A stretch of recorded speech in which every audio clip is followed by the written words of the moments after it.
ಎಲ್ಲರಿಗೂ ನಮಸ್ಕಾರ. ಇವತ್ತಿನ ವಿಡಿಯೋದಲ್ಲಿ ನಾನು ನಿಮ್ಮೊಂದಿಗೆ ಹಂಚಿಕೊಳ್ಳೋದು ಭಾರತದ ಖ್ಯಾತ ಲೇಖಕರಲ್ಲೊಬ್ಬರಾದ ಎಸ್.ಎಲ್. ಭೈರಪ್ಪ ಅವರ ಕಾದಂಬರಿ ಜಲಪಾತ. ಈ ಕಾದಂಬರಿಯ ಎಲ್ಲ ಪ್ರಮುಖ ಸಂಗತಿಗಳು, ಪಾತ್ರಗಳ ಅಳತೆ, ಕಥಾಹಂದರ ಮತ್ತು ನನ್ನ ವೈಯಕ್ತಿಕ ಅಭಿಪ್ರಾಯವನ್ನು ಈ ವಿಡಿಯೋದಲ್ಲಿ ನಿಮ್ಮೊಂದಿಗೆ ಹಂಚಿಕೊಳ್ತೀನಿ. ತಡ ಮಾಡದೆ ರಿವ್ಯೂ ಮಾಡೋಣ. ಈ ವಿಡಿಯೋನ ಕೊನೆವರೆಗೂ ನೋಡಿ.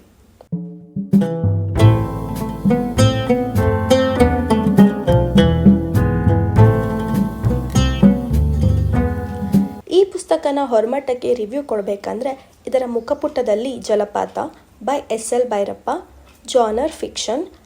ಈ ಕಾದಂಬರಿಯು 1967ರಲ್ಲಿ ಮೊದಲನೇ ಬಾರಿಗೆ ಮುದ್ರಣವಾಗಿದೆ. ಇದರಲ್ಲಿ ಟೋಟಲ್ ಆಗಿ 175 ಪುಟಗಳಿವೆ. ಈ ಪುಸ್ತಕ ಅಮೆಜಾನ್ಗಳಲ್ಲಿ ಸಿಗುತ್ತೆ. ಲಿಂಕ್ನ ನಾನು ಡಿಸ್ಕ್ರಿಪ್ಷನಲ್ಲಿ ಹಾಕಿರ್ತೀನಿ.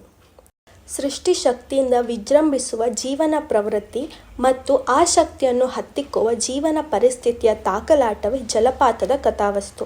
ನೀರು ಮತ್ತು ಮಣ್ಣಿನ ಶಕ್ತಿಯಿಂದ ಕಂಗೊಳಿಸುವ ವನಶ್ರೀ, ಗಂಡು ಹೆಣ್ಣುಗಳ ಮೂಲ ಶಕ್ತಿಯಾದ ಜೀವನ ವಿಕಾಸ ಮತ್ತು ಬೌದ್ಧಿಕ ಸ್ತರಲ್ಲಿ ಆವಿರ್ಭವಿಸುವ ಕಲಾ ಸೌಂದರ್ಯ, ಇವು ಮೂರು ವಿವಿಧ ಸ್ತರಗಳಲ್ಲಿ ಪ್ರಕಟವಾಗುವ ಒಂದೇ ಮೂಲ ಶಕ್ತಿ ಎಂಬುದನ್ನು ಕಾದಂಬರಿಯ ಅಂಗಗಳಾಗಿ ಬೆಳೆದಿರುವ ಪ್ರತೀಕಗಳು ಎತ್ತಿ ತೋರಿಸುತ್ತವೆ.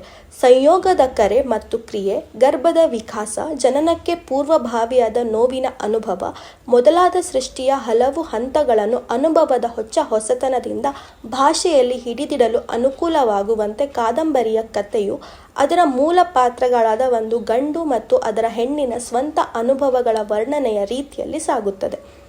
ಇಲ್ಲಿ ಫಲವತ್ತತೆಯ ಮಿಥ್ಯೆ, ಆಕಾಶ ಮತ್ತು ಭೂಮಿಯು ಒಂದಾಗುವ ಪುರಾಣವನ್ನು ಎಬ್ಬಿಸಲಾಗಿದೆ. ಘರ್ಜಿಸುವ ನೀರು ಎತ್ತರದಿಂದ ಭೂಮಿಯ ಗರ್ಭಕ್ಕೆ ಬೀಳುತ್ತದೆ. ಇದು ಆಕಾಶ ಮತ್ತು ಭೂಮಿಯನ್ನು ಸಂಪರ್ಕಿಸುವ ಅಂಶವಾಗಿದೆ. ಜಲಪಾತಕ್ಕೆ 58 ವರ್ಷವಾದರೂ ಕಥಾವಸ್ತು ಹಳೆಯದು ಅನ್ನಿಸೋದೇ ಇಲ್ಲ. ಗಂಡು ಹೆಣ್ಣಿನ ಸಂಬಂಧ, ಚಿತ್ರಕಲೆ ಮತ್ತು ನಿಸರ್ಗದ ಸಮಾಗಮ, ಹಳ್ಳಿ ಮತ್ತು ನಗರಗಳ ಹೋಲಿಕೆ, ಆಸ್ತಿಕ ನಾಸ್ತಿಕ, ಸಾಮಾನ್ಯ ವರ್ಗದ ಜನರ ಬದುಕಿನ ಬವಣೆಗಳು, ಇವುಗಳ ಚರ್ಚೆ ಅಚ್ಚುಕಟ್ಟಾಗಿ ಮೂಡಿಬಂದಿದೆ. ಓದುತ್ತಿರುವುದು 58 ವರ್ಷದ ಹಳೆಯ ಕಾದಂಬರಿ ಅನಿಸೋದೇ ಇಲ್ಲ. ಹಲವಾರು ಗಂಭೀರ ವಿಷಯಗಳು ಓದುಗರನ್ನು ಆಲೋಚನಾ ಲೋಕಕ್ಕೆ ಕರೆದೊಯ್ಯುತ್ತದೆ. ಜಗತ್ತು ಎಷ್ಟೇ ಬದಲಾಗಿದೆ ಅಂದ್ಕೊಂಡ್ರೂ ಕೆಲವು ವಿಷಯಗಳು ಮಾತ್ರ ಶಾಶ್ವತವಾಗಿ ಉಳಿಯುತ್ತೆ. ಆಗಿನ ಕಾಲದ ಮುಂಬೈ ನಗರದ ಪರಿಚಯವನ್ನು ಪುಸ್ತಕದ ಉದ್ದಕ್ಕೂ ಬಣ್ಣಿಸಿದ್ದಾರೆ.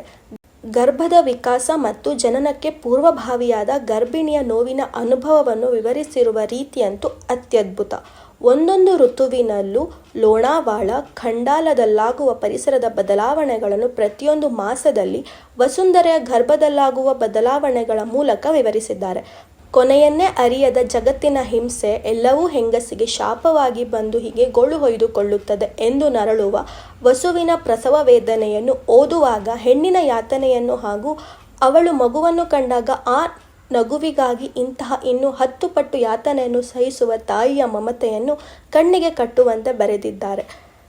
ಕಾದಂಬರಿಯು ಜೀವನ ಪ್ರವೃತ್ತಿ, ಜೀವನ ಸೃಷ್ಟಿ ಹಾಗೂ ಕಲೆಯ ಜೀವನದ ಹಲವು ಘಟ್ಟಗಳ ಬಗ್ಗೆ ಬರೆದ ಪುಟ್ಟ ಕಾದಂಬರಿಯಾದರೂ ಚರ್ಚೆಯಾಗಿರುವ ವಿಷಯಗಳು ಗಹನವಾಗಿವೆ. ಗೋವಿನ ಮಹತ್ವವನ್ನು, ನಗರಕ್ಕೂ ಹಳ್ಳಿಯ ಜೀವನಕ್ಕೂ ಇರುವ ವ್ಯತ್ಯಾಸವನ್ನು, ರೆಬೆಲೋ ಹಾಗೂ ಶ್ರೀಪತಿಯರ ಮನಸ್ಸನ್ನು ಸಮುದ್ರಕ್ಕೆ ಹೋಲಿಸಿ ಹೇಳಿರುವುದನ್ನು, ಕೆಲವು ಕಡೆ ಸಂಗೀತದ ಬಗ್ಗೆಯೂ ಉಪನಿಷತ್ತಿನಲ್ಲಿ ಹೇಳಿದಂತೆ ಅನ್ನಂ ನನಿಂದ್ಯಾತಃ, ಅನ್ನದ ಮಹತ್ವವನ್ನು, ಇನ್ನೂ ಎಷ್ಟೋ ವಿಷಯಗಳ ಬಗ್ಗೆ ಈ ಪುಟ್ಟ ಕಾದಂಬರಿಯಲ್ಲಿ ವಿವರಣೆ ನೀಡಿದ್ದಾರೆ. ಅರ್ಥವಾಗದೇ ಇರುವ ಒಂದು ಪ್ರಶ್ನೆ ಎಂದರೆ ಶ್ರೀಪತಿ ಮತ್ತು ರೆಬೆಲೋ ಮಧ್ಯದ ಸಂಬಂಧ. ಅದು ಬರೀ ಸ್ನೇಹನ, ಆತ್ಮೀಯತೆಯ ಅಥವಾ ಕಾಮವ? ತುಂಬ ಸೂಕ್ಷ್ಮ ಬರಹ ಅನಿಸುತ್ತೆ. ಪುಸ್ತಕ ಮಡಚಿದ ನಂತರವೂ ಕತೆ ಕಾಡೋದಂತೂ ಖಂಡಿತ. ಸೊ ಇದಾಗಿತ್ತು ಜಲಪಾತ ಕಾದಂಬರಿಯ ರಿವ್ಯೂ. ಇದೇ ರೀತಿಯಾಗಿ ಇನ್ನಷ್ಟು ಕಾದಂಬರಿಗಳ ರಿವ್ಯೂ ಬೇಕಂದರೆ ನನಗೆ ಲೈಕ್ ಮಾಡಿ, ಕಮೆಂಟ್ ಮಾಡಿ ತಿಳಿಸಿ. ಹೆಚ್ಚು ವಿಡಿಯೋಗಳನ್ನು ನೋಡಲು ನಮ್ಮ ಚಾನಲ್ಗೆ ಸಬ್ಸ್ಕ್ರೈಬ್ ಮಾಡೋದನ್ನು ಮರಿಬೇಡಿ. ನಾನು ನಿಮ್ಮನ್ನು ಮುಂದಿನ ವಿಡಿಯೋದಲ್ಲಿ ಭೇಟಿಯಾಗುತ್ತೇನೆ. ನಮಸ್ಕಾರ. la la la la la la la la la la la